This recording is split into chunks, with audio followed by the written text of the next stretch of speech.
Hello everyone, कैसे हैं आप सब? Hope all are doing well and great. So start करते हैं हमारे क्लबिंग ऑफ इनकम का ये जो चैप्टर है, इनकम टैक्स में हम करने जा रहे हैं।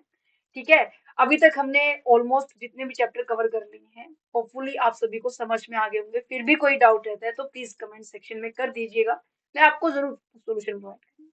सो करें start. This is Tanu Tiptan, commerce educator. So आज हम करने जा रहे हैं क्लबिंग ऑफ इनकम। बड़े ध्यान से समझना, बहुत सिंपल सा चैप्टर है, इजी सा चैप्टर है। सबसे पहले हम इसका कॉन्सेप्ट समझते हैं कि क्लबिंग ऑफ इनकम होती क्या। देखो, इनकम तो आपको समझ में आ गई कि आपके ना 5 हेड्स है, जो मैंने आपको डिस्कस किए हुए हैं 5 हेड। सबसे पहले हमने डिस्कस किया था सैलरी हेड। ठीक है। देन उसके बाद हमने डिस्कस किया हाउस प्रॉपर्टी हेड। देन उसके बाद हमने पीजीपीपी हेड। देन उसके बाद हमने इनको कैपिटल गेन हेड का डिस्कस किया था। देन अदर सोर्सेज हेड के बारे में। इनकम टैक्स के अंदर आपके पास सॉरी हाँ, इनकम टैक्स के अंदर आपके पास ये 5 हेड है, और इन्हीं पांचों हेड से आपकी इनकम जनरेट होगी। ठीक है। अब यहाँ पर मान लीजिए for example mister Sharma ji है। ठीक है। नेक्स्ट टाइम इसे मैं एस जी लिखूंगी, शर्मा जी को। ठीक है। अभी इनकी ना इनकम ना सैलरी हेड से भी आ रही थी। फॉर एग्जाम्पल मान लीजिए 12 लाख ये सैलरी हेड से, सैलरीड पर्सन है। ठीक है। और इनकी ना एक प्रॉपर्टी है जिनको वो हर महीने रेंट पे देते हैं, और इनका जो रेंट बन जाता है पूरे साल का 1.5 लाख रुपए बन जाते हैं। कहते हैं ठीक है। अब आपको पता है कि जब किसी भी पर्सन की इनकम, ठीक है, जो सैलरीड पर्सन है, उनकी इनकम अगर 12,75,000, अगर मैं स्टैंडर्ड डिडक्शन भी ऐड कर दूं, ठीक है, चलो मैं इसको थोड़ा और सिंप्लीफाइड कर देती हूँ कि समझ जल्दी आ जाए। ओके। यहाँ पे मान लीजिए 12 लाख है। ठीक है। आप सभी को पता है कि न्यू टैक्स रिजीम के अकॉर्डिंग 12 लाख से तक की जो इनकम है उसके ऊपर टैक्स नहीं लगता। कहते हैं अच्छा। अब इसकी इनकम बन रही है भाई 13,50,000 रुपए। यस या नो? कहते ठीक है। अब ये सोच रहे हैं कि भाई काश मेरी इनकम 12 लाख रुपए होती तो मुझे किसी भी तरीके का टैक्स देने की जरूरत नहीं होती। कहते अच्छा। तो ये ऐसा दिमाग लगाएगा कि ऐसे करेंगे कि ये जो 1.5 लाख रुपए एक्स्ट्रा है ना, ये मैं किसी को दे देता हूँ, मैं किसी की और की इनकम में मैं इसको जोड़ देता हूँ। फॉर एग्जाम्पल जैसे कि मान लीजिए जो मिसिस शर्मा जी हैं, इनकी वाइफ मिसेस शर्मा जी। ठीक है। अब ये यहाँ पर है, ये जो कमा रही है, फॉर एग्जाम्पल मान लीजिए ये भी एक अर्निंग पर्सन है, ये साल के अंदर 10 लाख रुपए कमा रही है। कहते हैं अच्छा जी। अब यहाँ पर ये मिस्टर जो शर्मा जी है, ठीक है, ये सोच रहे हैं कि मैं मेरी इनकम का ये जो एक्स्ट्रा का 12 लाख, तो मेरा एग्जाम्प्ट हो जाएगा अगर मेरी 12 लाख इनकम हुई, जो एक्स्ट्रा की जो है 1.5 लाख जो हाउस प्रॉपर्टी से इनकम आई है, मैं ऐसे करता हूँ इनके साथ क्लब कर देता हूँ। तो इनकी इनकम पता है कितनी हो जाएगी? 1.5 लाख मैं यहाँ पे क्लब करूंगी तो 11,50,000 रुपए क्या हो जाएंगी, इनकी इनकम हो जाएगी। ये भी टैक्स से एक लिमिट से कम है, और मैं भी कम हो जाऊंगा, दोनों को टैक्स देना ही नहीं पड़ेगा। तो अच्छा, बढ़िया प्लानिंग की मिस्टर शर्मा जी ने। पर क्या ऐसे जो यहाँ पर इनकम टैक्स डिपार्टमेंट वाले बैठे हैं, जो हमारी सेंट्रल गवर्नमेंट है, क्या उसको नुकसान नहीं हो जाएगा? ऐसे करेंगे तो बहुत सारे लोग हैं भाई, है ना, सभी के सभी ऐसे क्लब करना शुरू कर देंगे। वाइफ के नहीं तो अपने बच्चों के नाम कर देंगे, बच्चों के नहीं तो अपने पेरेंट्स में कर देंगे, पेरेंट्स नहीं तो अपने अदर रिलेटिव्स में कर देंगे। तो इस तरीके से तो सेंट्रल गवर्नमेंट के पास टैक्स का अमाउंट जाएगा ही नहीं, और जिससे कि बहुत बड़ा भारी नुकसान हो जाएगा। तो यहाँ पर गवर्नमेंट ने क्लबिंग ऑफ इनकम का कॉन्सेप्ट अप्लाई किया है, जिसके अंदर हम डिस्कस करेंगे किस तरीके से गवर्नमेंट ने प्रोविजन बनाई है कि जब भी कभी कोई भी पर्सन एसएससी अपनी इनकम को किसी दूसरे के साथ जोड़ेगा, दैट मीन्स क्लब करेगा, ठीक है, उसके क्या प्रोविजन होंगे, और ये जो अमाउंट 1.5 लाख रुपए है किसके हाथ में ये टैक्सेबल होगा, ये सारी की सारी प्रोसेस आपके क्लबिंग ऑफ इनकम वाले चैप्टर में डिस्कस की। इतना समझ में आया कि हाँ जी, क्लबिंग ऑफ इनकम का मतलब क्या है? इस चैप्टर में ये सभी सेक्शंस हैं, ठीक है, इनको बड़े ध्यान से समझेंगे। अब यहाँ पर आपका सबसे बड़ा क्वेश्चन यही रहता है कि मैम किस तरीके से एग्जाम में हमें क्वेश्चन लिखना है। तो सबसे इसका जो सॉल्यूशन मैंने इस पीडीएफ के थ्रू प्रोवाइड किया है, जिस तरीके से पीडीएफ में प्रेजेंटेशन है वैसे ही आप अपने एग्जाम में लिख सकते हैं। सबसे पहले देखो कि क्लबिंग ऑफ इनकम का इंट्रोडक्शन लिखना है। Under the income tax act 1961, every person, that means चाहे वो इंडिविजुअल है, एचयूएफ है, कंपनी है, फर्म है, एसोसिएशन ऑफ पर्सन है, जो कि हमने फर्स्ट चैप्टर में डिस्कस किया, इन सबको अपनी इनकम के ऊपर टैक्स देना पड़ता है। कहते हैं हाँ जी, इन द सम केसेस, कुछ केसेस में क्या होता है कि जब हम टैक्स के बारे में बात की जा रही है, देखो ये हर चीज आपको एज इट इज लिखनी है, बहुत कंसाइज करके मैंने बहुत इजी लैंग्वेज में तुम्हें समझाया। कह रहे हैं कि सम केसेस के अंदर क्या होता है, पर्सन में have the pay the tax on the income of the other person. ये कह रहे हैं कि क्या, अब यहाँ पर देखो, अगर यहाँ पे मिसेस शर्मा जी, इनकी इनकम 12 लाख रुपए ही होते रही है, फिर 1.5 लाख रुपए यहाँ ट्रांसफर कर रहे हैं, तो सिंपल सी बात है इनको टैक्स देना पड़ता। किसकी इनकम के ऊपर? शर्मा जी की इनकम के ऊपर। तो यहाँ पे यही कहा जा रहा है कि कई बार ऐसा होता है कि पर्सन को टैक्स देना पड़ता है किसी और पर्सन की इनकम के। ठीक है, इस वजह से ये जो सेक्शन है 60 से लेकर 64 तक के ये सेक्शन अप्लाई किए, क्योंकि इन सब का मेन मोटिव क्या है कि आप क्या कर सके, टैक्स के इवेजन को बचा सके, stop the tax evasion, right. जिसके कारण, क्यों? क्योंकि टैक्स इवेजन का मतलब क्या हुआ कि आप टैक्स की चोरी करना चाहते हैं। कैसे? कि आप ट्रांसफर कर रहे हैं अपनी, या तो इनकम को ट्रांसफर कर रहे हैं, जैसे हमारे एग्जाम्पल के अंदर शर्मा जी ने 1.5 लाख रुपए हाउस प्रॉपर्टी का ट्रांसफर किया। कहते हैं हाँ जी। या फिर आप, ऐसा हो सकता है कि कुछ टाइम पीरियड के लिए, 3 से 4 महीने के लिए, 6 महीने के लिए, जो जहां से इनकम आ रही है ना, उस प्रॉपर्टी को आप उस नेक्स्ट पर्सन के ट्रांसफर कर दें।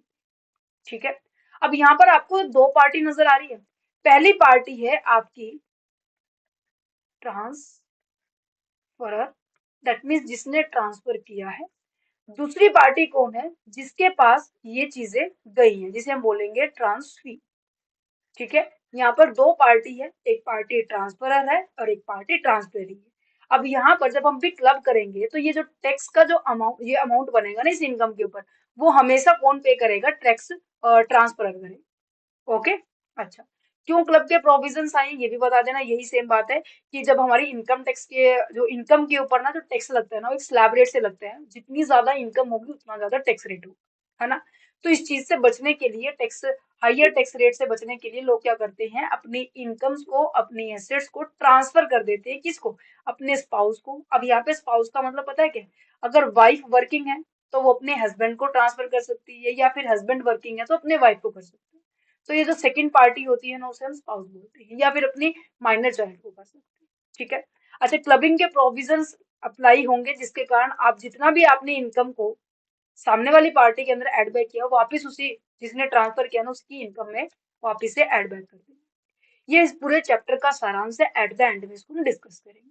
ठीक है, तो चलो, तो क्लबिंग के प्रोविजंस आपके सेक्शन 60, सेक्शन 63 और नेक्स्ट सेक्शन 64 में डिफाइन है। टू टाइप्स में आपको बाइफरगेट किया गया है। सबसे पहले सेक्शन 60 से स्टार्ट करते हैं, जिसमें ये कह रहा है कि आपने ट्रांसफर की है income without the transfer of the assets. Ma'am ऐसे कैसे? अब हमारे एग्जाम्पल के दौरान अब शर्मा जी ने जस्ट केवल क्या किया है, रेंट का अमाउंट किसको दिया है? मिसेस शर्मा जी को किया। क्या इन्होंने हाउस प्रॉपर्टी जो कि शर्मा जी के नाम पे थी, क्या इन्होंने अपनी वाइफ के नाम किया है? कहते नहीं। उन्होंने कहा कि बिना एसेट्स के ट्रांसफर किए उन्होंने एसेट्स तो अपने नाम रखी और उससे आने वाली इनकम जो है ना वो अपनी वाइफ के नाम कर दी। तो कहते हैं अच्छा, ऐसे थोड़ी ना होता है। तो ये कह रहे हैं अपने इनकम टैक्स डिपार्टमेंट वाले, कह रहे हैं कि अगर ऐसा है कि अगर क्या किया जा रहा है, ट्रांसफर की जा रही है इनकम को, ट्रांसफर की जा रही है इनकम को from any assets in the sense, जैसे कि अब मेरे एग्जांपल के अंदर हाउस प्रॉपर्टी थी, ऐसा भी हो सकता है कि भाई मेरे पास शेयर भी हो सकते हैं, ऐसा भी हो सकता है कि भाई मेरे पास डिवेंचर भी हो सकते हैं। अब इनसे जो भी इनकम जनरेट होगी, हाउस प्रॉपर्टी से मुझे रेंट आएगा, शेयर से मुझे डिविडेंड आएगा, डिवेंचर से मुझे इंटरेस्ट आएगा। उन्होंने कहा कि केवल आपने इसको क्या किया गया है, आपने ट्रांसफर किया है। अब ये जितनी भी प्रॉपर्टी थी ना, एसेट थी, इनको ट्रांसफर नहीं किया।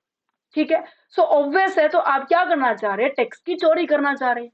तो इस केस में जितनी भी ये इनकम है वो फिर भी, चाहे आपने ट्रांसफर क्यों ना कर दी, वो टैक्सेबल होगी इन hand of the transferor. Example में कौन है? शर्मा जी है हमारे, शर्मा जी। क्लियर आया समझ में? सो यहाँ पर जो मैंने एग्जाम्पल दिया है ये बड़े ध्यान से यही समझ लेना। ठीक है, इनको भी रीड आउट कर सकते हैं।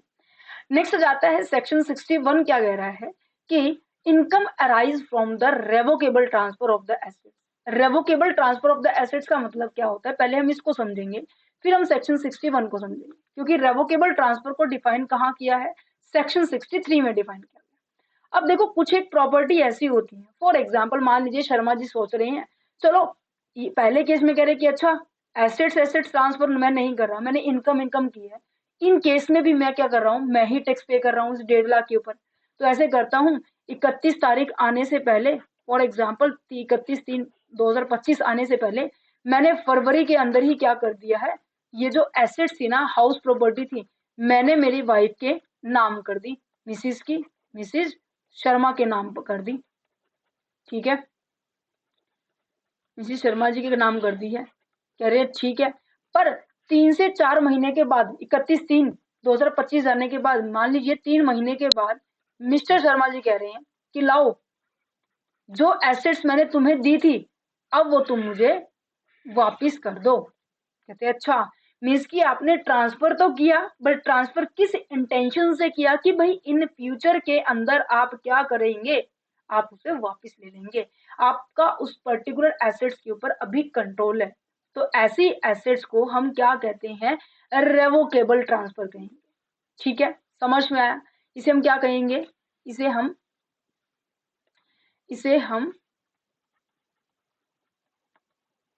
रेवोकेबल ट्रांसफर कहेंगे, जो कि सेक्शन 63 में डिफाइन की गई।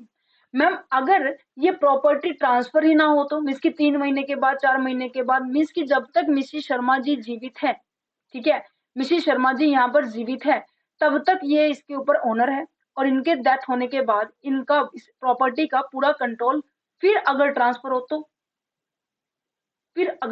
हो तो, तो ऐसे कॉन्सेप्ट को हम कहेंगे इररेवोकेबल।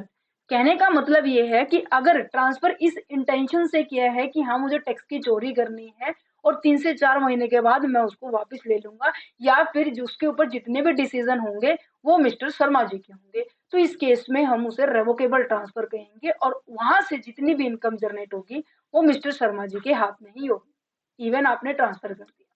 बट अगर इस इंटेंशन से किया है कि अब ये प्रॉपर्टी परमानेंटली मैंने मिसिस शर्मा जी के नाम पे कर दिया है, और जब तक मिसिस शर्मा जी जीवित है, ठीक है, उससे जितना भी इनकम आएगा वो किसके हाथ में फिर टैक्सेबल होगा, मिसिस शर्मा जी के हाथ में टैक्सेबल होगा, ना कि मिस्टर के। ठीक है, तो यहाँ पर पढ़ो, देखो क्या कह रहे हैं, अ रेवोकेबल ट्रांसफर मीन्स की transfer that can be cancel. इसकी आपने ट्रांसफर तो कर दिया, बट वो ट्रांसफर कैसा कंसीडर होगा, आप उसे कैंसिल भी कर सकते हैं, आप उसे एड बैक भी कर सकते हैं, और उसके ऊपर जो ट्रांसफर है ना उसका पूरी तरीके से अधिकार होता है। तो इन शॉर्ट में अगर मैं लिखूं तो क्या लिखा हुआ है, गेट बैक द एसेट्स और द इनकम, चाहे वो डायरेक्टली है या इनडायरेक्टली है, आप उस एसेट्स को, जरूरी है आप उसको वापस लीजिए, आपका उसके ऊपर पर्टिकुलर कंट्रोल रहता है। ऐसी एसेट्स को, ऐसी ट्रांसफर को हम रेवोकेबल ट्रांसफर कहते हैं। ठीक है, अच्छा, इररेवोकेबल का मतलब टैक्स की ट्रीटमेंट मैंने दिखा दी है कि इनकम उस जो भी एसेट्स आएगी जो आपने ट्रांसफर की, किस इंटेंशन से कि मैं वही वापस लूंगा, तो वो क्या होगा, आपके हाथ में ही टैक्सेबल होगा। ठीक है, एग्जाम्पल आप इसको रीड कर सकते हैं, हमारा स्टार्टिंग में शर्मा जी के एग्जाम्पल था, तो मैं यहाँ पे पूरा चैप्टर शर्मा जी के साथ ही कंक्लूड करेंगे। ठीक है, इररेवोकेबल का मतलब क्या है कि आप कैंसिल नहीं कर सकते, कांट बी कैंसल और the take the back by the transfer, आप ट्रांसफर के द्वारा उसे वापस नहीं दिया जाता। वंस द एसेट्स और द इनकम इज ट्रांसफर, अगर एक बार एसेट्स और इनकम आपने ट्रांसफर कर दिया, अब उसके ऊपर किसका अधिकार है, ट्रांसफर का अधिकार है। ठीक है, अच्छा, एग्जाम्पल पढ़ सकते हैं, मिस्टर जो राज है ट्रांसफर कर रहा है अपनी हाउस परमानेंटली अपने बेटे के नाम, तो यहाँ पर कोई भी राइट उसके पास नहीं है कि वो उसको वापस लेने में, मतलब इंटेंशन ऐसी नहीं है, तो ऐसे ट्रांसफर को हम क्या कहेंगे, इररेवोकेबल। तो इस केस में टैक्स, जो टैक्स की ट्रीटमेंट क्या होगी, अब सन के बेटे के हाथ में प्रॉपर्टी कर दी है, तो उससे जो भी इनकम जनरेट होगी बेटे के नाम पे ही टैक्सेबल होगी, ना कि राज के नाम पर। ठीक है, समझ में आ रहा है? इनके बीच में डिफरेंस आप इनको रीड कर लेना, जो मैंने आपको समझाया वही। अब आ जाओ यहाँ पे पढ़ते हैं, ये कह रहे हैं कि income arise from the revocable transfer of the assets. कह रहे हैं कि अगर अगर मैंने, मेरी इंटेंशन ये है, शर्मा जी ने सोचा कि भाई मैं डायरेक्टली इनकम ट्रांसफर कर रहा हूँ बिना प्रॉपर्टी के, तो भी मेरे हाथ में क्लब हो रही है, तो अगर ऐसी इंटेंशन है कि मैं क्या कर रहा हूँ, रेवोकेबली ट्रांसफर कर रहा हूँ मेरी एसेट्स को। अब रेवोकेबल का मतलब आ गया समझ में कि मिस्टर शर्मा जी की इंटेंशन है कि इन फ्यूचर में मैं इसको वापस ले लूंगा जो एसेट्स अभी ट्रांसफर कर रहा हूँ। अगर ऐसा सिनारियो है तो भी आपके हाथ में ही टैक्सेबल होगी, जितना भी इनकम जनरेट होगा उस पर्टिकुलर एसेट से। पढ़ो, if the income arise from the revocable transfer, आपने ट्रांसफर कर दिया, इंटेंशन ये है वापस लेनी है, और उस एसेट्स के ऊपर आपकी इनकम जनरेट हो रही है।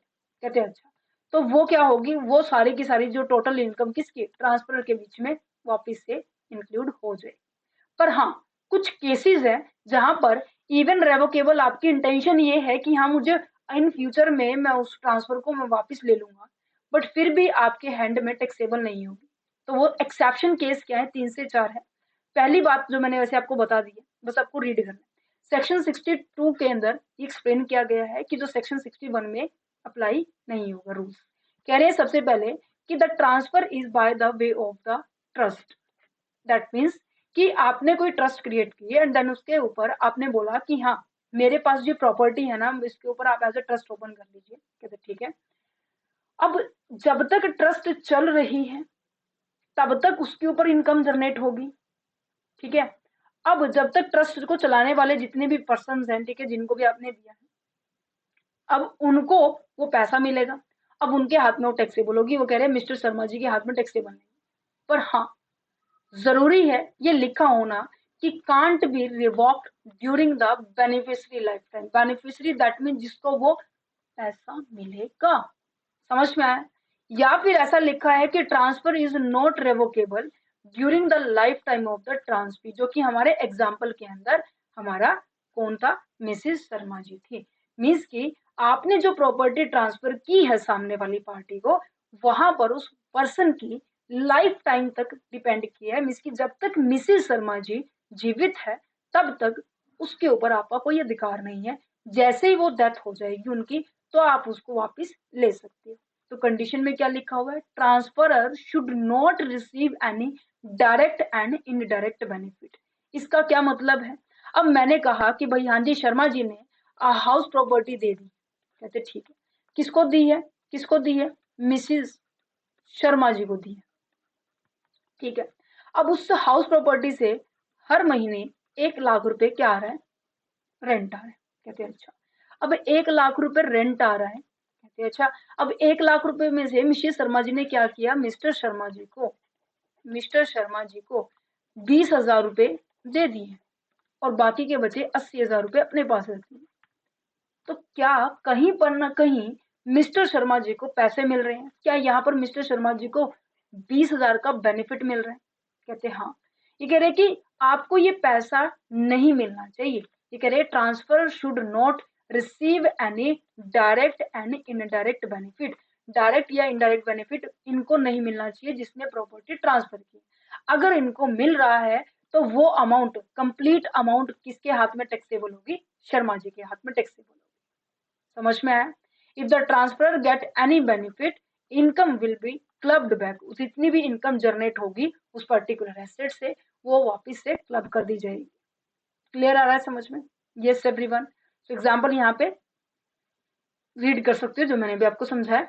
हमारा शर्मा जी के साथ चलेगा, वही अगेन मैं आपको रिपीट कर रही हूँ। और यहाँ पे बोला गया है मिस्टर राजेश के साथ कि मिस्टर राजेश ने हाउस प्रॉपर्टी को ट्रस्ट के नाम पे दिया था, जिसका बेनिफिट टू मिस्टर रमेश क्या लेने वाले हैं, अपनी डेथ तक लेंगे। एक तरफ है राजेश, एक तरफ है रमेश। रमेश को दिया गया है वो हाउस प्रॉपर्टी, और जब तक रमेश जी जीवित है तब तक उसका बेनिफिट रमेश जी को मिलेगा।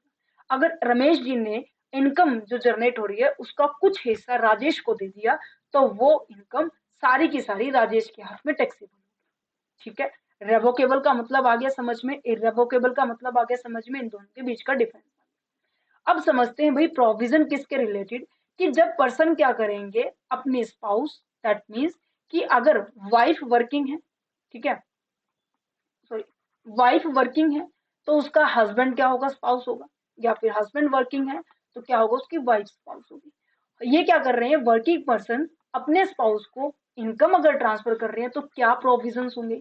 या फिर ऐसा है कि मान लीजिए जो शर्मा जी है, शर्मा जी का बेटा है और बेटे की बहू के नाम ये क्या कर रहे हैं, काम कुछ प्रॉपर्टी ट्रांसफर कर रहे हैं, ऐसा है तो क्या ट्रीटमेंट होगी।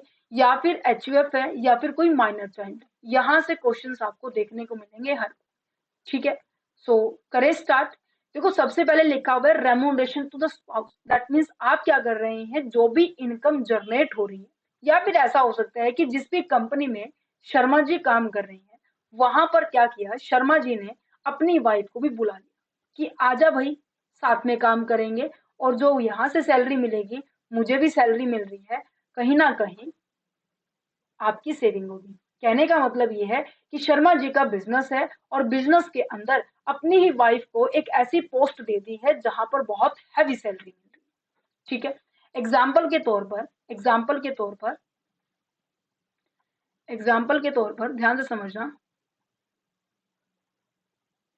नजर आ रहा है सभी को? एक सेकेंड। यस एवरीवन, सुनो। मान लीजिए जैसे मैंने बोला यहाँ पर मिस्टर जो शर्मा जी हैं, मिस्टर जो शर्मा जी है और ये एक बिजनेसमैन है और अपनी फर्म के अंदर, अपनी कंपनी के अंदर मिसेस शर्मा जी को एज अ एक पोस्ट पे रख लिया और उस पोस्ट के ऊपर उनको 15 लाख रुपए क्या मिल रही है, सैलरी मिल रही है।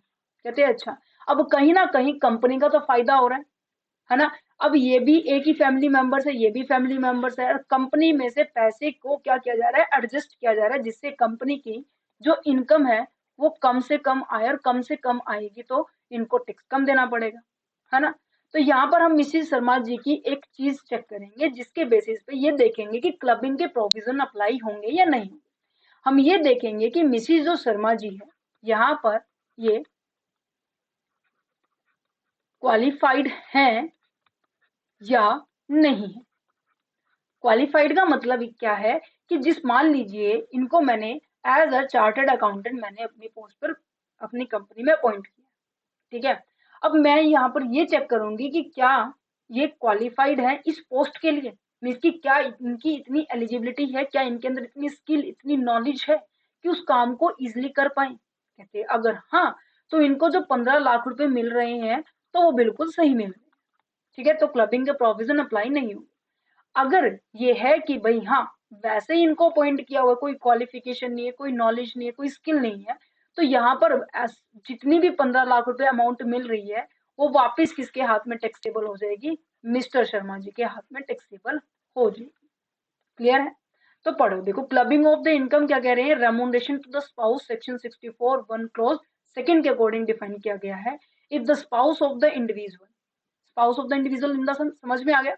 इंडिविजुअल कोई भी हो सकता है, अगर वाइफ काम कर रही है तो उसका हस्बैंड हो सकता है, ठीक है। और अगर हस्बैंड काम कर रहा है तो उसकी वाइफ हो सकती है। उसको कुछ भी अमाउंट रिसीव हो रही है सैलरी के बेसिस पे, कमीशन के बेसिस पे, फीस के बेसिस पे, या फिर कुछ अदर रेमुनरेशन कैश या काइंड में हो सकती है, ठीक है। ये कह रहे हैं कि for a concern, from a concern, concern in the sense कोई बिजनेस हो गया, कंपनी होगी, in which the individual has a substantial interest. Means की जो भी बंदा उस पर्टिकुलर कंपनी में काम कर रहे हैं ना, अब मैंने बोला शर्मा जी काम कर रहे हैं, शर्मा जी की कंपनी है, अब उस कंपनी में ना उस शर्मा जी का सब्सटेंशियल इंटरेस्ट होना चाहिए। सब्सटेंशियल इंटरेस्ट का मतलब क्या है कि आपका उस पर्टिकुलर कंपनी में 20% क्या होनी चाहिए, हिस्सेदारी होनी चाहिए। अब पहले हम सब्सटेंशियल इंटरेस्ट का मतलब समझ लें, फिर ये चीजें समझेंगे और जल्दी समझ में आएगा। सब्सटेंशियल इंटरेस्ट का मतलब होता है कि जिस भी, अगर आप कंपनी में काम कर रहे हैं, कंपनी में ये देखा जाएगा कि शर्मा जी की वोटिंग शेयर क्या 20% है या फिर इससे ज्यादा हो सकती है।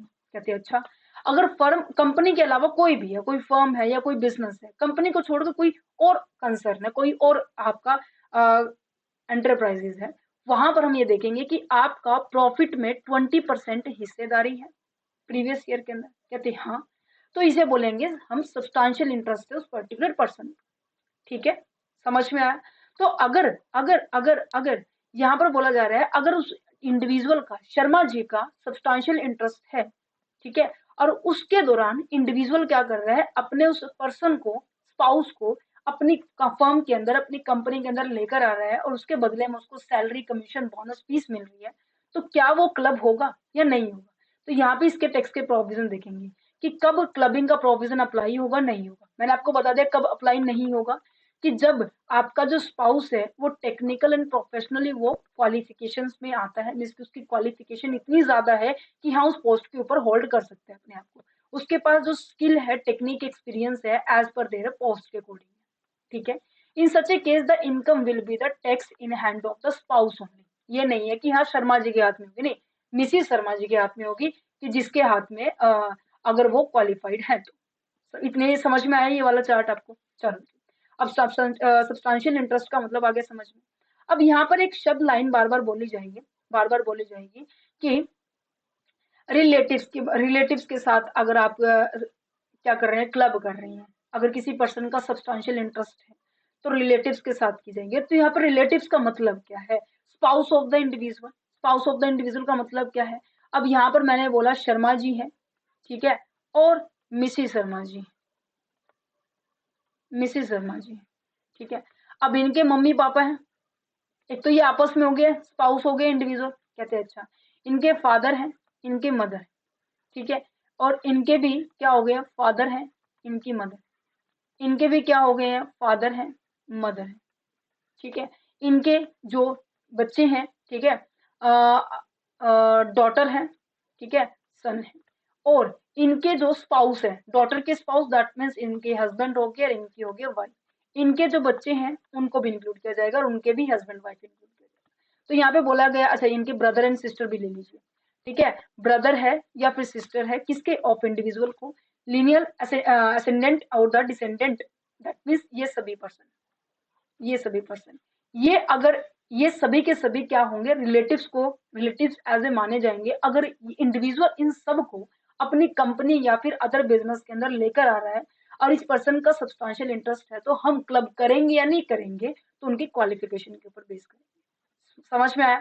अच्छा, अब यहाँ पर कुछ एक स्पेशल केस दिए गए हैं, उनको समझते हैं। स्पेशल केस का मतलब क्या है कि अगर आपकी, देखो, एनी अदर इनकम है, ठीक है, फॉर एग्जाम्पल आपकी बिजनेस प्रोफेशन इन सब के अलावा भी अगर इनकम है, तो वहां पर ये देखा जाएगा कि आपस में जब क्लब कर रहे हैं तो किसके हाथ में टैक्सेबल होगा। हम ये देखेंगे कि भाई किसका हायर परसेंटेज है, higher percentage in the sense, for example मान लीजिए शर्मा जी का है 15% और मिसिस शर्मा जी का 10%, तो यहाँ पर अगर मैं ऐड करूँ तो आपका क्या हो गया, 25% हो गया, ये तो 20% से एक्सीड हो गया, तो ऑब्वियस है क्लबिंग के प्रोविजन अप्लाई होंगे। अब यहाँ पे मिस्टर शर्मा जी के ज्यादा परसेंटेज है सब्सटेंशियल इंटरेस्ट के, तो इनके हाथ में अदर इनकम को टैक्सेबल किया जाएगा।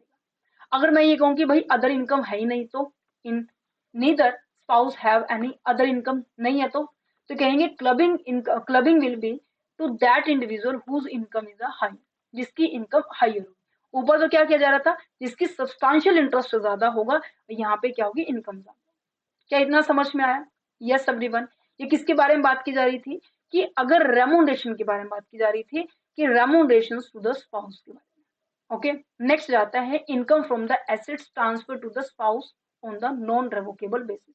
नॉन रेवोकेबल का मतलब क्या है, इररेवोकेबल के बारे में बात की जा रही है। कह रहे हैं कि शर्मा जी के पास कुछ एसेट्स थी, ठीक है, और उन्होंने अपनी स्पाउस को ट्रांसफर कर दिया, और स्पाउस ने क्या किया है, फॉर एग्जाम्पल मान लीजिए उसने अपने बिजनेस में लगा दिया, ऐसा भी हो सकता है। चलो अच्छा, बिजनेस वाला कॉन्सेप्ट नेक्स्ट है, अभी फिलहाल सिंपल सुनो इसको। ये कह रहे हैं कि अगर इंडिविजुअल ने ट्रांसफर किया है assets other than the house property, बड़े ध्यान से समझने इस बात को, हाउस प्रॉपर्टी को छोड़ के बाकी कोई भी एसेट्स है उनको ट्रांसफर कर रहे हैं, और ट्रांसफर करने के बदले में उससे कोई पैसे नहीं ले रहा। जैसे मैं यहाँ पर कहूँ, जैसे मैं यहाँ पर कहूँ कि मिस्टर शर्मा जी ने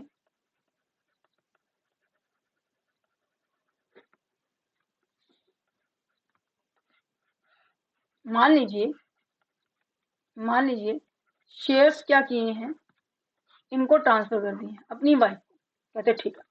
अब इनकी वैल्यू कितनी थी, 6 लाख रुपए थी, शेयर्स की वैल्यू मान लेते हैं, ठीक है, और इनके ऊपर ना क्या हो रहा है, डिविडेंड आ रहा है, इनको साल भर में 1 लाख रुपए डिविडेंड आ रहा है, कहते ठीक है। या तो ऐसा हो सकता है कि मिसिस शर्मा जी से कुछ भी अमाउंट इन विद रिस्पेक्ट जो 6 लाख के जो शेयर्स दिए हैं ना, उसके विद रिस्पेक्ट में कुछ भी ना ले, या फिर ऐसा हो सकता है कि आधा अधूरा अमाउंट ले सकते हैं, जैसे कि मैं कहूँ कि 4 लाख हो गया, 3 लाख हो गया, कुछ भी ऐसा। तो यहाँ पे कह रहे हैं कि तो क्लबिंग के प्रोविजन अप्लाई होंगे, यस डेफिनेटली होंगे। ये कह रहे हैं कि अगर इंडिविजुअल क्या कर रहा है, ट्रांसफर कर रहा है एसेट्स, बस ये ध्यान रखना हाउस प्रॉपर्टी को नहीं इंक्लूड करना, चाहे वो आप क्या कर रहे हैं विदाउट कंसिडरेशन करें, मीन्स की कुछ भी आप उससे पैसे रिसीव नहीं कर रहे हैं, या फिर रिसीव कर रहे हैं तो उतना अमाउंट नहीं कर रहे जितनी उसकी वैल्यू थी। तो यहाँ पर क्या होगा, then the any income earn from the at assets, कोई भी इनकम उस एसेट से जो भी अर्न हो रही है, तो हम उसे क्या करेंगे, उसे हम क्लब कर देंगे with the income of their is a transfer, means कि जिसने एसेट्स को ट्रांसफर किया है ना मिस्टर शर्मा जी ने, उसी के हाथ में वापस से ये जो 1 लाख रुपए हैं टैक्सेबल कर देंगे। ठीक है, समझ में आ रहा है? अच्छा, पूरा का पूरा 1 लाख करेंगे या फिर आधा अधूरा करेंगे, डिपेंड करता है कि भाई कंसिडरेशन कितना आपने लिया। अगर मैं कहूं कि शर्मा जी ने 6 लाख के बदले में 6 लाख के बदले में केवल 3 लाख रुपए लिए हैं, ठीक है, तो सिंपल सी बात है 3 लाख का फायदा दे रहे हो आप उसको, है ना? सिंपल सी बात है, 3 लाख के ऊपर आप क्या कर रहे हैं, टैक्स की चोरी कर रहे हैं या नहीं चोरी कर रहे हैं? क्योंकि 3 लाख तो आपने ले लिए, इसके ऊपर तो आप टैक्स दे देंगे, बट 3 लाख की तो आपने बचत की है ना। तो यहाँ पर उसको इसके ऊपर जितने भी डिविडेंड आएगा, जैसे कि मैंने बोला 1 लाख रुपए आपका कितने के ऊपर आ रहा है, 3 लाख के ऊपर आ रहा है, कहते हैं हाँ जी। तो कितना डिविडेंड आ रहा है, कितना डिविडेंड आ रहा है, 1 लाख रुपए आ रहा है। तो एक सेकेंड, यहाँ पे ये ऐसे नहीं आएगा, एक सेकेंड को, 1 लाख के ऊपर 1 लाख जो डिविडेंड आया किसके ऊपर आया है, 6 लाख के ऊपर आया। अच्छा, हमें कितने का निकालना है, क्योंकि 3 लाख का मैं इसलिए निकाल रही हूँ, इस वाले 3 लाख का जो कि आपने इसके ऊपर अमाउंट रिसीव ही नहीं की। ठीक है, अच्छा कितना कट करने के बाद आएगा ये, मीन्स की 50,000 रुपए जो डिविडेंड आएगा ना, वो आपके हैंड में वापिस से टैक्सेबल कर दिया जाए। ठीक है, इसमें थोड़ा सा अमाउंट मैं चेंज करती हूँ जिससे कि आपको और अच्छे से समझ में आ जाए। देखो यहाँ पे 3 की बजाय यहाँ पे कर लीजिए 4 लाख, और यहाँ पे कर लीजिए 2 लाख। ठीक है, अब यहाँ पे 4 लाख तो आपको रिसीव हो गए, मिस्टर शर्मा जी को इतने पैसे रिसीव हो गए, 2 लाख रिसीव, 2 लाख का जो डिविडेंड होगा वो आपके हाथ में टैक्सेबल होगा। अब यहाँ पे 3 लाख की बजाय यहाँ पर क्या कर दो, 2 लाख रुपए कर दो, दैट्स इट। ठीक है, तो वहां पर अमाउंट निकल जाएगी, ये अमाउंट क्या होगा फिर आपके मिस्टर शर्मा जी के हाथ में टैक्सेबल होगा। ठीक है, तो यहाँ पे सबसे पहला केस क्या लिखा हुआ है, इनएडुकेट कंसिडरेशन का मतलब क्या है, if the assets is a transfer for the less than the actual value, आपकी जो एक्चुअल वैल्यू उससे कम में आप ट्रांसफर कर रहे हो, then the only the proportionate amount, proportionate income related to the inadequate proportions will be clubbed होगी, means की केवल वो इनकम आपकी क्लब होगी जो कि आपने इनएडुकेट जो भी पोर्शन आपने एसेट्स का ट्रांसफर किया। जैसे एसेट्स की वर्थ कितनी थी, 1 लाख रुपए थी, बट आपने उसको अपने स्पाउस को 60,000 में दे दी, मीन्स की 1 लाख का सामान आप उसे 60 में दे रहे हो, 40 का फायदा अपना कर रहे हो, है ना। तो यहाँ पर 1 लाख के ऊपर इनकम जनरेट होगी, कहते हैं हाँ जी होगी। अब आपको 60,000 के ऊपर टैक्स देने की जरूरत नहीं है, केवल 40,000 से जो भी इनकम यहाँ पे जनरेट होगी आपको वो टैक्स देना पड़ेगा। ठीक है, अच्छा जरूरी है जब हम क्लब कर रहे हैं तो यहाँ पर क्लबिंग के प्रोविजन तभी अप्लाई होंगे जब आपको ये नजर आ रहा है कि हाँ रिलेशनशिप जरूरी है यहाँ पे एग्जिस्ट होना। मतलब ये है कि जो हस्बैंड एंड वाइफ के बीच में हम बात कर रहे हैं तो यहाँ पर उनके बीच में रिलेशन होना चाहिए कि जब मैं ट्रांसफर कर रहा हूं और जब उस एसेट्स के ऊपर मेरी इनकम जनरेट हो रही है, दोनों के दोनों टाइम पर आप दोनों का रिलेशन एग्जिस्ट होना चाहिए। ऐसा नहीं है कि आपका डिवोर्स हो चुका है देन उसके बाद इनकम जनरेट हो रही है तो भैया आपके हाथ में टैक्सेबल नहीं होगा। ठीक है, तब क्लबिंग के प्रोविजन अप्लाई नहीं होंगे। क्लबिंग के प्रोविजन तभी अप्लाई होंगे जब आपके और उनके बीच में रिलेशनशिप होगा, या फिर आप ऐसा कर रहे हैं जैसे फॉर एग्जांपल शादी अभी होने वाली है, अभी हुई नहीं है, तो आप अपने फियांसे को क्या कर रहे हैं, अपनी हाउस प्रॉपर्टी ट्रांसफर कर रहे हैं, तो इस केस में भी क्लबिंग के प्रोविजंस अप्लाई नहीं होंगे क्योंकि हस्बैंड एंड वाइफ और स्पाउस के बीच में, वाइफ और जो स्पाउस होता है बीच में डिफरेंस होता है, राइट। तो जरूरी है हस्बैंड एंड वाइफ के बीच में रिलेशनशिप होना चाहिए तभी क्लबिंग के प्रोविजंस आपके अप्लाई होंगे, अदरवाइज नहीं। समझ में आया, समझ में आया, इसको read. The spouse relationship must be exist at the time of the transfer and also when the income is arise. जब मैं ट्रांसफर कर रही हूँ और जब मैं इनकम मेरी इनकर्ड हो रही है उस पर्टिकुलर एसेट से, तब उसके बीच में क्या होना चाहिए, आपका रिलेशनशिप होना चाहिए। इफ द कपल डिवोर्स हो रहा है before the income arise, income arise होने से पहले बस ट्रांसफर किया, तो क्लबिंग के प्रोविजन यहाँ पर अप्लाई नहीं होगी। ठीक है, income from the clubbed income shall be not be club again. That means कि ऐसा भी हो सकता है भाई मिसिज जो शर्मा जी को प्रॉपर्टी दी थी या फिर शेयर्स दिए थे और जो उसको इनकम जनरेट हो रही थी, ये डिविडेंड जो जनरेट हुआ, ठीक है, इसने क्या किया, इस डिविडेंड की दोबारा से उसको इन्वेस्ट कर दिया, मान लीजिए, या फिर मैं कह दूं कि इसकी एफडी करवा दी। ठीक है, इस एफडी से मुझे क्या जनरेट होगा, मुझे इंटरेस्ट जनरेट होगा।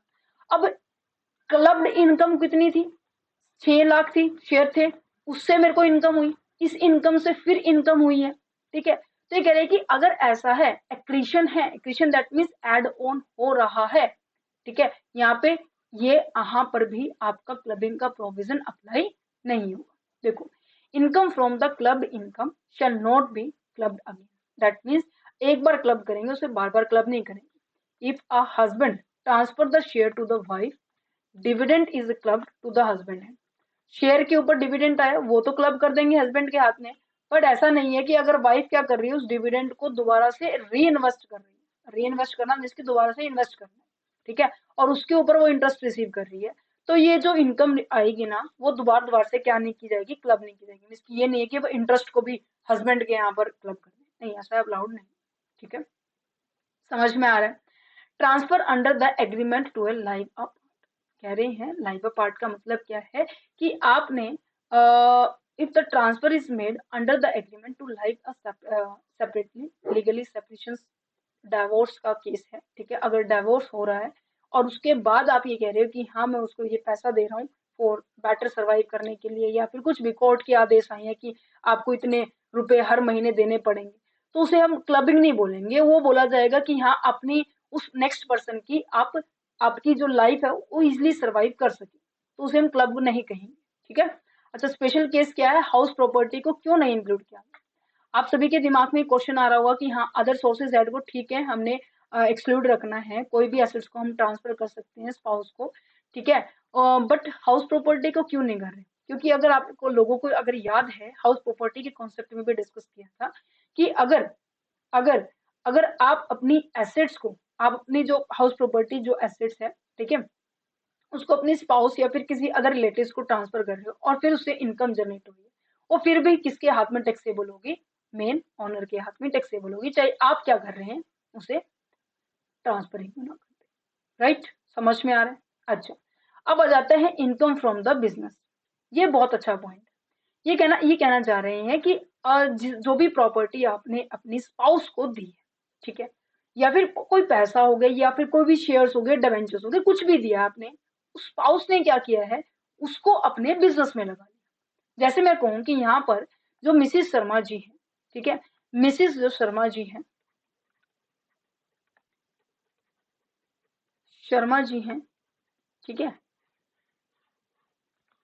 मिसिस शर्मा जी को 1 लाख रुपए मिले हैं अपने हस्बैंड से, मिस्टर शर्मा जी से, कहते ठीक, और इनका बिजनेस है, इन्होंने अपने बिजनेस में एक मशीन लेकर आई, ठीक है, वो थी 3 लाख रुपए की, और उस 3 लाख रुपए में ना ये 1 लाख रुपए इंक्लूडेड है, कहते अच्छा, अब ये जो पैसे मिले हैं वो मुझे 1/4 मान लीजिए 2025 में मिले, ठीक है, समझ में आ रहे हैं, और उसी दिन उसने क्या किया, 1/4/2025 को ये पैसा क्या कर दिया, अपने बिजनेस में लगा दिया, 3 लाख रुपए की मशीन ले आई, कहता ठीक है, अब इस मशीन के लगाने के बाद इसके ऊपर फायदा हो गया वही 1 लाख रुपए का, कहते ठीक है, अब ये 1 लाख रुपए क्या इस मिस्टर एक्स के हाथ में, मिस्टर जो शर्मा जी के हाथ में टैक्सेबल होगा, कहते नहीं, क्योंकि मिस्टर शर्मा जी ने तो कितना पैसा दिया था भाई, 1 लाख रुपए दिया था। अब ये 1 लाख रुपए जो प्रॉफिट का है, ठीक है, जो 1 लाख रुपए ये प्रॉफिट का है, ये कितने पर आया है, हम इसको 1 लाख की बजाय थोड़ा इसका और थोड़ा सिंप्लीफाइड कर लेते हैं, 90, क्योंकि कैलकुलेशन नहीं होगी, 90,000। तो यहाँ पर कहेंगे कि आपको क्या कैलकुलेट करना पड़ेगा कि हाँ जी आपका प्रॉफिट कितना हुआ, मैंने कहा कि भाई 90,000 हुआ है, कितने पर हुआ है, मैंने बोला कि भाई 3 लाख रुपए के ऊपर हुआ है, कहते ठीक है, और आपके आपके जो हस्बैंड ने कितना पैसा दिया था, कहते 1 लाख रुपए दिया था, कहते ठीक है, अब यहाँ पे मैं इसको कट करके सॉर्ट आउट करूं तो यहाँ पर आ जाता है 30, दैट मीन्स 30,000, राइट, हाँ 30,000, 3 जीरो यहाँ कट होगी, 2 जीरो यहाँ कट होगी, हाँ 30,000 अमाउंट किसका है, 1 लाख का। ये कह रहे हैं कि ठीक है शर्मा जी ने आपको 1 लाख रुपए दिए, उसमें एड ऑन करके आपने बिजनेस में लगा दिया और उससे आपको 90,000 रुपए का प्रॉफिट हो गया, अब ये 3 लाख के ऊपर आपको टोटल 90,000 हुआ है, ठीक है, तो केवल शर्मा जी के हाथ में टैक्सेबल जो अमाउंट होगी वो 30,000 रुपए होगी, जो कि आपकी 1 लाख रुपए ऊपर हमने प्रॉफिट निकाल दिया। तो यहाँ पर जरूरी क्या बात ध्यान रखनी है, आपको आपका फर्स्ट डे लेना है आपके रिसीव होने का, ठीक है, और जितना अमाउंट आपने इन्वेस्ट करने का, और उस प्रॉफिट का हम पॉइंट निकाल लेंगे, ठीक है। देखो लिखो, देखो क्या लिखा हुआ है, if an individual transfer the money assets to their spouse, अपने स्पाउस को क्या कर रहे हैं, ट्रांसफर कर रहे हैं, कहते ठीक है, एंड द स्पाउस इन्वेस्ट कर रहे हैं, और स्पाउस ने क्या किया, उस पैसे को आप उसको क्या कर दिया, इन्वेस्ट कर लिया, कहते ठीक है, that amount as a capital in the business, उसको अपने एज अ बिजनेस में कैपिटल की तरह यूज कर लिया, फिर कुछ भी सामान लेकर आ सकती है। And then part of the profit, business profit, will be clubbed in a hand of the transferer, the one who gave the money. जितना पैसा उसने दिया उसके ही हिसाब से उसके यहाँ पर प्रॉफिट कैलकुलेट करेंगे, और उसके बाद उतना ही अमाउंट क्या करेंगे, उनके यहाँ पर क्लब कर देंगे, ठीक है। उसके बाद आ जाती है आपके पास कि फॉर्मूले के ऊपर कि अमाउंट टू बी क्लब कैसे निकालेंगे, प्रॉफिट ऑफ द ईयर, जैसे मैंने लिखा 90,000 रुपए, amount invested by the individual, कितना अमाउंट आपने इन्वेस्ट किया है, total capital employed in the business, कि आपने अपने बिजनेस के अंदर कितना कैपिटल लगाया, कैपिटल एम्प्लॉयड का मतलब होता है कितना बिजनेस में आपने पैसा लगाया, मैंने बोला 3 लाख रुपए लगाए। Amount invested by the individual, that means जो ऐसा पैसा जो आपको किसी से मिला है उसके बारे में बात की जा रही है, वो है 1 लाख रुपए। एग्जाम्पल देख सकते हैं, यहाँ पर ये भी टॉपिक हो गया क्लियर कि हाँ जी, जब अगर स्पाउस को कुछ पैसा मिले और वो अपने बिजनेस में लगा, ठीक है, capital contributed in the spouse business, got it. अच्छा, अगर स्पाउस अपना इन्वेस्ट कर दे पार्टनरशिप फर्म में, तो कैसे कैलकुलेशन होगी, ये कह रहे कि अगर पार्टनरशिप फर्म के बारे में बात की जा रही है, ठीक है, और वहां से आपको कोई इंटरेस्ट मिल रहा है, इंटरेस्ट तो देखो क्लब होगा, बट अगर सैलरी मिल रही है तो क्लब नहीं होगा, और सैलरी रिसीव हो रही है out of the firm profit, means कि आप पार्टनरशिप फर्म में है, ठीक है, और जो आपने टैक्स दे दिया उसके बाद जो बचता है उसके प्रॉफिट बोलते हैं, और प्रॉफिट फिर सभी शेयर होल्डर्स के जो पार्टनर्स होते हैं उनके बीच में बढ़ता है। अब आपने, मैंने बोला कि जितनी भी इनकम जनरेट होगी उसके ऊपर हमने टैक्स दे दिया, टैक्स देने के बाद जो भी बैलेंस बचता है उसे हम प्रॉफिट बोलते हैं, ठीक है, और वो प्रॉफिट क्या होता है, सभी पार्टनर्स में डिस्ट्रीब्यूट हो जाता है। अब हमने पहले ही टैक्स दे दिया, तो ऐसा थोड़ी ना कि बार बार क्लब करेंगे उसके ऊपर फिर टैक्स लगाएंगे फिर ये, अरे भाई नहीं, आपने एक बार ही अगर टैक्स दे दिया तो दैट्स इट, आपको बार बार नहीं देना पड़ेगा, ठीक है।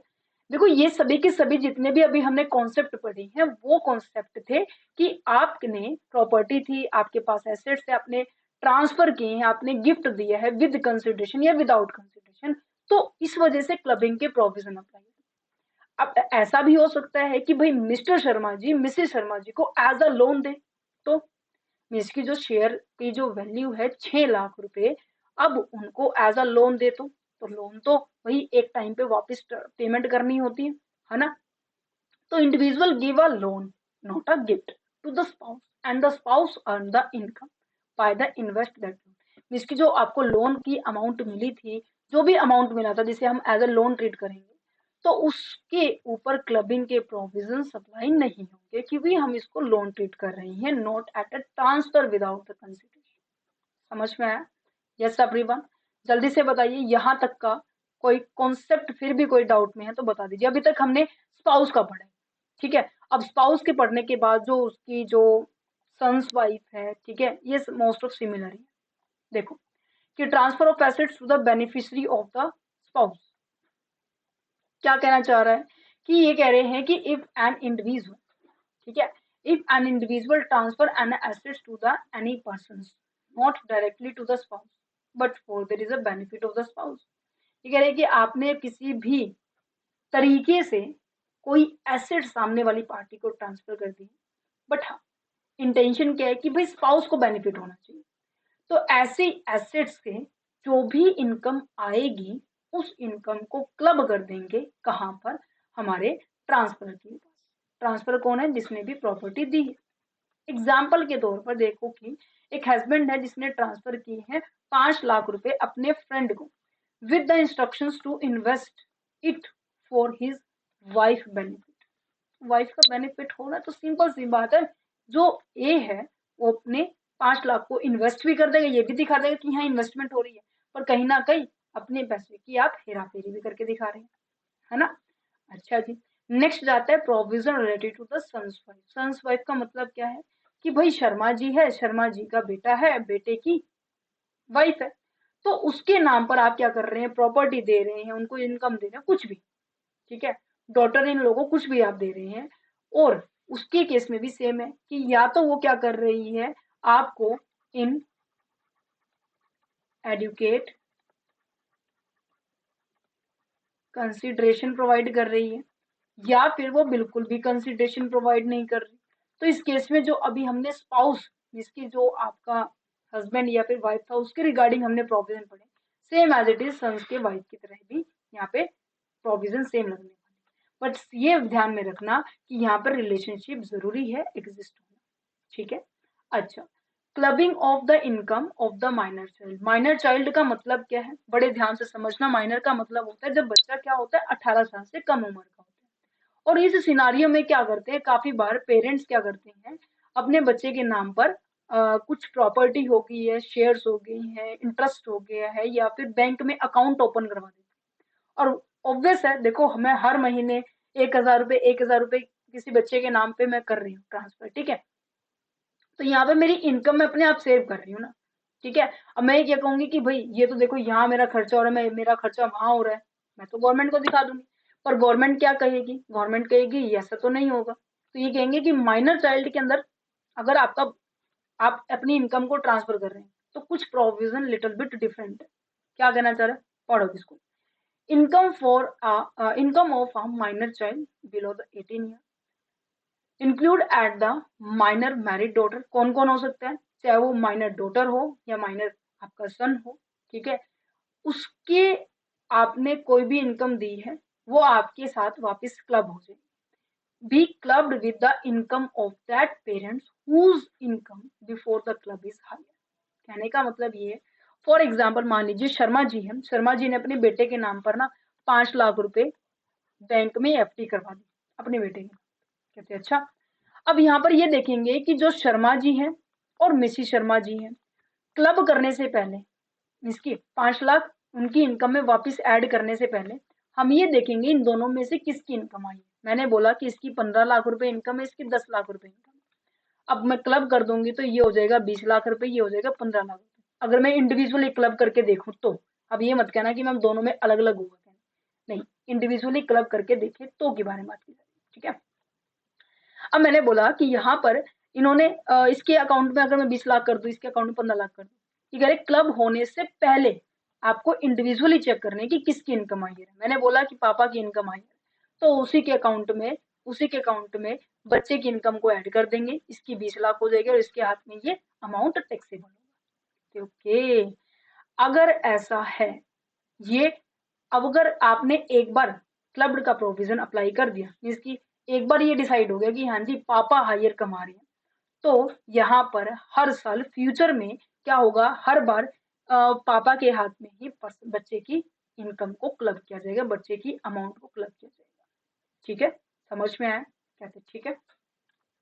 क्या मैम ये चेंज नहीं होगा, हाँ चेंज हो सकता है, बट ओनली जब अगर आपका जो एसएससी ऑफिसर है, मीन्स की जो टैक्स की आपकी असेसमेंट करता है कि हाँ आपका टैक्स इतना ही बनता है या नहीं बनता है, वो चेकआउट करेगा। देन अगर आप उसे उसको सेटिस्फाइड कर दिया तो आपका भी प्रोविजन चेंज हो सकता है, अदरवाइज चेंज नहीं हो सकता, और उसके लिए भी आपके पास प्रॉपर वैलिड रीजन होना चाहिए।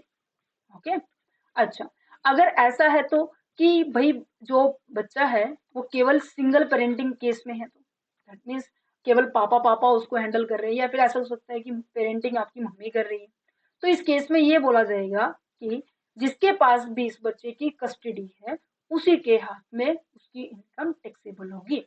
मतलब ये है कि जो बच्चे के हाथ में आपने बच्चे के अकाउंट में 5 लाख की जो एफडी करवाई थी, वो एफडी का पैसा उसके हाथ में जाएगा टैक्स होने के लिए। कौन इसके ऊपर टैक्स देगा, जो उसकी पेरेंटिंग कर रहा है, ठीक है, मेंटेन कर रहा है उस बच्चे को, ओनली द वन पेरेंट्स के केस में, ठीक है। अगर अगर अगर अगर if the both the parents are the deceased, जिसकी बच्चे के पेरेंट्स ही ना हो तो, और पेरेंट्स उनकी डेथ होने से पहले उन्होंने क्या किया है, 5 लाख रुपए, या फिर ऐसा हो सकता है कि 50 लाख रुपए की उसकी एफडी करवाई, बड़े अमीर पर्सन थे, उनकी अब डेथ हो गई, बच्चे के अकाउंट में नजर आ रहे हैं कि यहाँ 50 लाख रुपए, अब पेरेंट्स ही नहीं है तो क्लब किस में करेंगे, क्वेश्चन ही। अब ये कह रहे हैं कि अब ये नहीं कहेंगे कि यहाँ बच्चे को जो गार्जियंस होंगे उनकी इनकम में क्लब कर देंगे, नहीं, क्लबिंग तो होगी नहीं। पर हाँ, बच्चे के नाम पर जो ITR है ना, इनकम टैक्स जो रिटर्न है, उनके गार्जियन के बेसिस, उनके गार्जियन के हेल्प से वो क्या की जाएगी, आप फिल करनी पड़ेगी। कहने का मतलब ये है कि जो क्लबिंग, क्लबिंग का मतलब क्या है कि ये जो इनकम थी हम क्या कर रहे थे, उसको ऐड ऑन कर रहे थे पेरेंट्स के साथ। अब पेरेंट्स नहीं है तो गार्जियन संभाल रहे हैं, ठीक है। एग्जाम्पल, चाचा ताऊ संभाल रहे हैं। अब चाचा ताऊ क्यों देंगे भाई इसके अंदर इसकी इनकम के ऊपर टैक्स, ये बोले हैं कि आपकी क्लबिंग का प्रोविजन अप्लाई तो नहीं होगा, बट हाँ, इस बच्चे के बेसिस पे आप क्या करेंगे, इसकी ITR फिल कर देंगे, कौन, guardian. Minor child income can not be club, club नहीं की जाएगी। In that case guardians will be file the return on the behalf of the minor child। समझ में आया, समझ में आया। ये कॉन्सेप्ट आपके, ये जस्ट ओनली माइनर के प्रोविजंस थे कि हाँ जी, माइनर 18 साल से कम है, चाहे वो लड़का है या लड़की है, या फिर जो माइनर मैरिड डॉटर भी हो सकती है, ठीक है। दूसरी बात, अगर एक बार क्लबिंग का प्रोविजन अप्लाई हो गया, हर बार फ्यूचर में उसी पेरेंट के साथ क्लब होगी।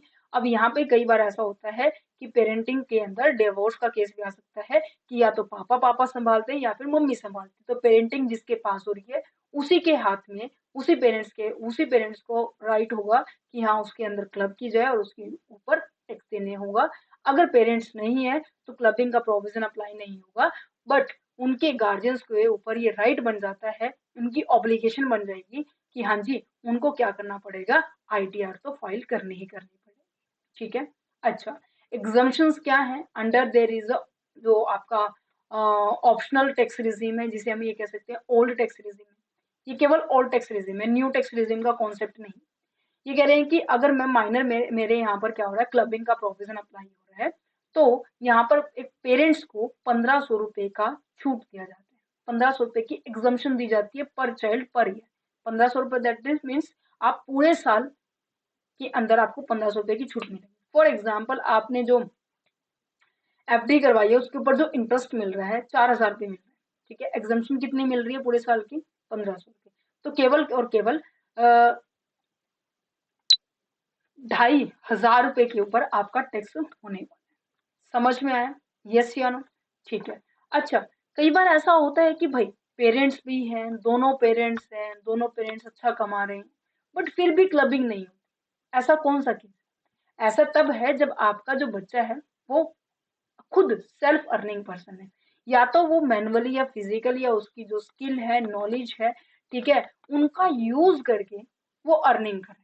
जैसे कि आजकल क्या चल रहा है, डांस इंडिया जो शो चल रहा है, ठीक है, टैलेंट शो चल रहा है, कौन बनेगा करोड़पति चल रहा है, ठीक है, एक्टर, सिंगिंग, ये जो आर्टिस्ट है, स्पोर्ट्स कोटा मिलता है उनको, इनके थ्रू जब वो कमाते हैं, मीन्स कि उनके पास जो स्किल है, उनकी जो फिजिकल एक्टिविटी के थ्रू वो क्या है, कुछ ना कुछ कमा रहे हैं। तो यहाँ पर पेरेंट्स के साथ उनकी इनकम क्लब नहीं करी जाएगी, उनके पेरेंट्स को खुद ITR फिल करनी पड़ेगी, उन्हें उसी बच्चे के नाम पर टैक्स देना पड़ेगा, उन्हें अपनी इनकम में ऐड करने की जरूरत नहीं, ठीक है। बट हाँ, माइनर चाइल्ड अगर क्या है, डिसेबल है, as a define the person with the disability, तो भी इनकम के प्रोविजन जो है क्लबिंग के वो अप्लाई नहीं। क्लियर आया समझ में, माइनर का केस। अच्छा, नेक्स्ट केस के ऊपर कि transfer of the property by the member to a HUF, provision जिसे हम ये कह सकते हैं provision related to the HUF, कि HUF के रिगार्डिंग क्या प्रोविजन, सेक्शन 64 और क्लोज B2 के अंदर ये डिफाइन किया। क्या कहना चाह रहा है ये, क्या कहना चाह रहा है, ध्यान से सुनो।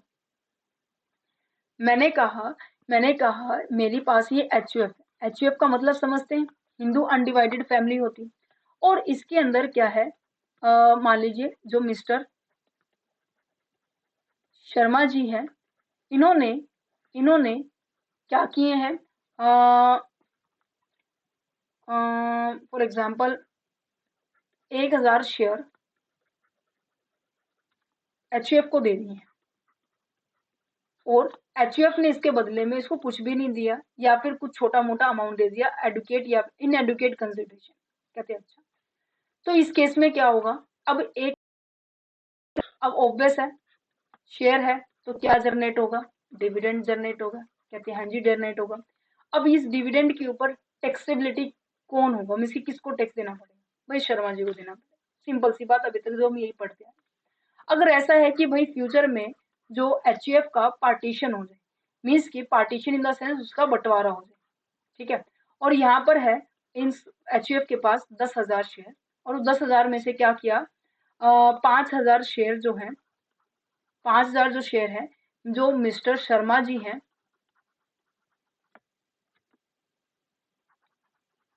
शर्मा जी है, इनके फैमिली मेंबर्स के अंदर डिस्ट्रीब्यूट हुए, जैसे कि इनकी वाइफ होगी है, मिसिज होगी है, इनका एक माइनर बच्चा है, बेटा है, और एक है मेजर बेटा, ठीक है, जिसकी 18 साल से कम उम्र, ज्यादा उम्र है, एक कम उम्र का है, और यहाँ पे है मिस्टर शर्मा जी। अब मिस्टर शर्मा जी को फॉर एग्जाम्पल मान लीजिए 1,500 शेयर मिल गया, यहाँ पर मिसेस शर्मा जी को 1,500 मिल गए, यहाँ पे 1,000 शेयर माइनर बेटे को मिल गया और मेजर बेटे को 1,000 शेयर, ठीक है। अब यहाँ पर ये बात की जा रही है, अब इनके ऊपर क्या जनरेट होगा, डिविडेंड आएगा नहीं आएगा, कहते बिल्कुल आएगा। अब यहाँ पर ये बात की जाएगी, अब देखो पार्टीशन से पहले तो सारी की सारी जो 1,000 के ऊपर क्या किया जा रहा था, मिस्टर शर्मा जी टैक्स देंगे डिविडेंड के ऊपर, ठीक है। पार्टीशन के बाद 5,000 रुपए पूरी फैमिली के अंदर डिस्ट्रीब्यूट हुए, और यहाँ पर मिस्टर शर्मा, मिसेस शर्मा और माइनर बच्चा और एक मेजर है, ठीक है। तो ये कह रहे हैं कि जो वाइफ और माइनर है, इनके शेयर के ऊपर जो भी डिविडेंड आएगा वो डिविडेंड क्लब कर दिया जाएगा मिस्टर शर्मा, मेजर का डिविडेंड क्लब नहीं होगा। एचयूएफ के अंदर यही बात की गई, पढ़ो इसको कि any member of HUF transfer his personal property to the HUF without consideration, means कि बिना कुछ लिए दिए, ठीक है, या फिर then the income, जो भी इनकम उस प्रॉपर्टी से अराइज होगी, such property shall be clubbed in hand of that member, उस मेंबर के हाथ में ही क्लब्ड की जाएगी जिसने अमाउंट हाउस प्रॉपर्टी ट्रांसफर की, ठीक है। अगर ये हो जाए कि भाई पार्टीशन हो रहा है, तो पार्टीशन के केस में हम ये देखेंगे कि हाँ किस किस को मिल रहा है, माइनर और वाइफ को मिलेगा, तो हम उससे जो अमाउंट आएगी, इनकम जनरेट होगी, वो एज इट इज हमारे ट्रांसफर के हाथ में ट्रांसफर, ठीक है। If the portion of that transfer property is received by the spouse और the minor child of the member who originally transfer it, तो इनकम क्या की जाएगी, उस इनकम का वो जो पोर्शन है वो क्लब किया जाएगा in the hand of that member जिसने भी वो प्रॉपर्टी ट्रांसफर की, हमारे एग्जांपल के अंदर मिस्टर शर्मा जी, ठीक है। समझ में आ रहा है, यस, ओके। लास्ट कॉन्सेप्ट है क्रॉस ट्रांसफर का, बड़े ध्यान से समझना क्या कहना चाह रहे हैं, ठीक है। देन उसके बाद हमारा हो जाएगा चैप्टर फिनिश, डिटेल में समझ में आ गया होगा, फिर भी कोई डाउट है तो बता देना क्रॉस ट्रांसफर के बारे में और समझते हैं। क्रॉस ट्रांसफर कहते हैं, फॉर एग्जाम्पल मान लीजिए यहाँ पर ए है, ठीक है, यहाँ पर बी, दोनों भाइयों को पता है कि यहाँ क्लबिंग के प्रोविजन क्या होते हैं, अगर ये अपनी वाइफ को कर रहा है, ए अपनी वाइफ को कर रहा है, तो उसकी इनकम मेरे में ही आ जाएगी, ये कह रहे हैं, बी कह रहा है अगर मैं मेरी वाइफ को कर रहा हूँ तो बी के पास भी वो सोच रहा है कि भाई वापिस मेरे में ऐड हो जाएगा। अब ए के पास क्या है, शेयर्स है, और बी के पास क्या है, डिबेंचर्स है, तो इन्होंने दिमाग लगाया कि ऐसे करते हैं, जो मिसिस ए है और यहाँ पर ले लीजिए मिसिस बी, ठीक है, missus A and missus B, mister A कह रहा है कि ऐसा करता हूं, मैं अपनी भाभी जी दैट मीन्स मिसिस बी को ये जो 5,000 शेयर्स हैं उनको ट्रांसफर कर देता हूँ, कहते हैं ओके। अब यहाँ पर शेयर किसके पास गए, मिसिस बी के पास, मिस की ए की भाभी के पास। इसी तरीके से बी ने भी क्या किया है, अपने जो शेयर्स है ना, अब सॉरी अपने जो डिवेंचर्स हैं वो क्या किए हैं, मिसिस ए को दे दिए हैं, दैट मीन्स इन्होंने भी अपनी भाभी को 5,000 डिवेंचर्स दे दिए, ठीक। अब यहाँ पे क्रॉस ट्रांसफर हो रहा है, कहते हैं अच्छा। अब इनकम टैक्स वाले सोच रहे हैं कि अच्छा कहीं ना कहीं तो घपला हो रहा है ना। अब डिविडेंड के यहाँ पर इसको क्या मिलेगा, इसको डिविडेंड मिलेगा, कहते हैं हाँ जी, इसको क्या मिलेगा, इंटरेस्ट मिलेगा, क्योंकि डिवेंचर्स इसको मिले हैं, किससे, बी से मिले हैं, इसको शेयर मिले हैं और शेयर के ऊपर डिविडेंड मिलता है, कहते हैं अच्छा। इनकम टैक्स डिपार्टमेंट ने कहा कि अच्छा तुम ऐसे करोगे तो हम ये कहेंगे कि जो मिसिस ए को डिविडेंड इंटरेस्ट मिल रहा है वो किसका माना जाएगा, मिस्टर ए का डिविडेंड इंटरेस्ट माना जाएगा। अच्छा, मिसिज बी को डिविडेंड मिल रहा है तो ये कहेंगे भाई मिस्टर बी का डिविडेंड। तो ये कॉन्सेप्ट को बोला जाता है cross transfer. A cross transfer occur when the two related transactions are the interconnected. दो ट्रांजेक्शन से एक दूसरे से इंटररिलेटेड है and are the part of the same agreement. दोनों के बीच में एग्रीमेंट। इंटेंशन क्या है? अवॉइड करना टैक्स को, बट ये कैसा है? इनडायरेक्टली है। तो इस केस में क्या किया जाएगा? If the transfer R not made directly, तो इस केस में हम इनडायरेक्टली जितनी भी ट्रांसफर की है उनको हम वापस से क्लब कर देंगे, क्लबिंग के प्रोविजन अप्लाई। ठीक है, तो these two transaction are the interconnected है, इनडायरेक्टली बेनिफिट मिल रहा है, या इसमें जैसे एग्जांपल में है माइनर सन को और वाइफ को। तो यहाँ पे बस यही ध्यान रखना है कि आपस में ऐसे ट्रांसफर करेंगे तो फिर भी आपके ऊपर वही कॉन्सेप्ट अप्लाई होंगे जो अभी तक हम करते आ रहे। ठीक है, लास्ट अब हमारा जो एग्रीगेट ऑफ द इनकम है और डीम्ड इनकम है, कब कब ये माना जाएगा कि डीम्ड इनकम। अब देखो जहां पर भी चीजें अनक्लियर है ना, वहीं पर हमने क्या किया? उस चीजों को वापस डाल दिया। यस या नो? तो मीन्स की एग्रीगेट ऑफ इनकम का मतलब होता है आपकी इनकम इकट्ठा की जा रही है, एग्रीगेट की जा रही है। Means adding the certain unexplained and undisclosed income to the total income of the assessee for the taxable purpose. कहने का मतलब है कि कुछ एक इनकम ऐसी होगी, जैसे मैंने कहा कि भाई मेरे अकाउंट में तो ना क्रेडिट बैलेंस 10 लाख रुपए दिखाई दे रहा है, और मेरे से पूछ रहे हैं कि भाई ये 10 लाख रुपए कहाँ से? और मैं कह रही हूँ कि भाई मुझे तो पता ही नहीं है कहाँ से आए हैं। कहते हैं अच्छा, मेरे नाम पर प्रॉपर्टी नजर आ रही है, भाई प्रॉपर्टी के अंदर वो नजर आ रही है कि भाई 3 करोड़ रुपए की प्रॉपर्टी है, और मुझे पता ही नहीं कि भाई मेरे नाम पे है ही। इसकी चीजें हैं, ठीक है, मेरे नाम पर है, बट मेरे को ही नहीं पता, मैं ही उसको डिस्क्लोज नहीं कर पा रही। तो चीजें अनक्लियर है, अनएक्सप्लेन है, अनडिस्क्लोज्ड है, तो उससे जो इनकम जनरेट होगी उस इनकम को ये मान लिया जाएगा कि वो आपकी इनकम, वो मान लिया जाएगा कि वो आपकी डीम्ड इनकम। क्योंकि डीम्ड का मतलब क्या है कि जो एज अ ट्रीट मीन्स की आपकी नहीं है, बट फिर भी लोग की नजरों में ये मान लिया जाता है कि वो आपकी। These provisions are mainly covered under the section 68 and section 69। Section 68 से लेकर सेक्शन 69D तक आपका यहाँ पर कवर किया। ठीक है, तो पढ़े। आपको ये जो टेबल बना रखी है इसको समझ लेना, गो थ्रू करना है बस, कि अगर आपके बैंक में क्रेडिट नजर आ रहा है, बैलेंस बुक्स ऑफ अकाउंट में आप देख पा रहे हैं क्रेडिट बैलेंस बहुत ज्यादा है, तो सेक्शन 68 में डिफाइन किया उसे कैश क्रेडिट में। अगर आपकी कोई इन्वेस्टमेंट है कि मेरे नाम पर किसी और ने इन्वेस्टमेंट कर रखी है, तो टैक्स डिपार्टमेंट वाले तो मेरे से पूछेंगे ना भाई ये पैसा कहाँ से लेकर आए, इतने करोड़ रुपए आपने कहीं इन्वेस्ट कर रखे। तो सेक्शन 69 मैं कह रही हूँ कि भाई मुझे नहीं पता। कैसे? अच्छा, तो इससे जो इनकम आएगी वो आपके ट्रीट कर लेंगी कि वो आपकी इनकम। ठीक है, या फिर मेरे पास ऐसी कुछ वैल्यूएबल आइटम्स है, ठीक है, बिलियंस है, मनी है, ज्वेलरी है, और मैं कह रही हूँ कि भाई मेरी बुक्स ऑफ अकाउंट में देखो नहीं है। कह रहे कि नाम तुम्हारे, तुमने बुक्स ऑफ अकाउंट में रिकॉर्ड नहीं किया, वो तुम्हारी गलती है, हमें तो नजर आ रही है ना कि तुम्हारे नाम पर ये देखो वैलिड है। तो तब भी ये 69A में डिफाइन हुआ। 69B में कह रहे हैं कि amount of the investment not fully disclose. अब आप ऐसे कह रहे हैं कि हाँ ठीक है, मैंने बोला कि हाँ मैंने इन्वेस्टमेंट की है, तो ओके, पता लग गया तुमने इन्वेस्टमेंट किया, पर तुम ये बताओ कि जो 6 लाख की इन्वेस्टमेंट तुमने की है, ठीक है, उसे आपने 4 लाख में क्यों दिखा रखा? जिसकी चीजें दिखाई बट आधी अधूरी दिखाई, कम दिखाई, ज्यादा दिखाई, फायदा अपना दिखाई। तो चीजें अगर फुल्ली डिस्क्लोज नहीं है तो सेक्शन 69B में आती है। सेक्शन 69C कह रहे हैं कि आपने कुछ खर्चा किया, फॉर एग्जाम्पल मैं बाहर घूमने गई, मैं स्कॉटलैंड घूमने गई, मैं लंदन घूमने गई, तो वहां पर मैंने कहा कि भाई मैं फॉरन गई हूँ, सिंपल सी बात है, खर्चा पानी तो होगा। मान लीजिए 5 से 10 लाख रुपए लग गए मेरे वहां पर, और आने के बाद मैं कह रही हूँ कि भाई मुझे नहीं पता ये पैसे कहाँ से आए थे, मुझे नहीं पता ये 5 से 10 लाख रुपए कहाँ पे खर्च हुए हैं।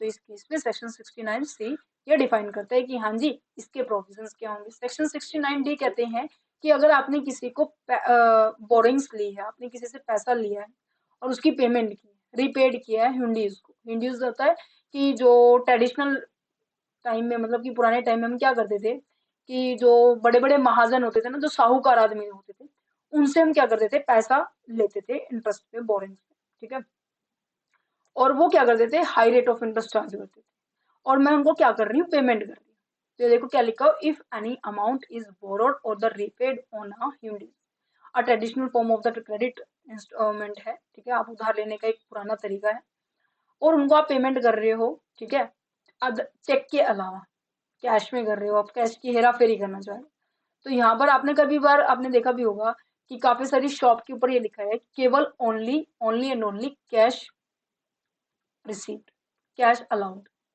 आपसे ऑनलाइन नहीं लेते, क्योंकि ऑनलाइन धीरे धीरे करके 10-5 करके छोटा छोटा अमाउंट करके बहुत ज्यादा अमाउंट आपके पास आ जाता है, ठीक है।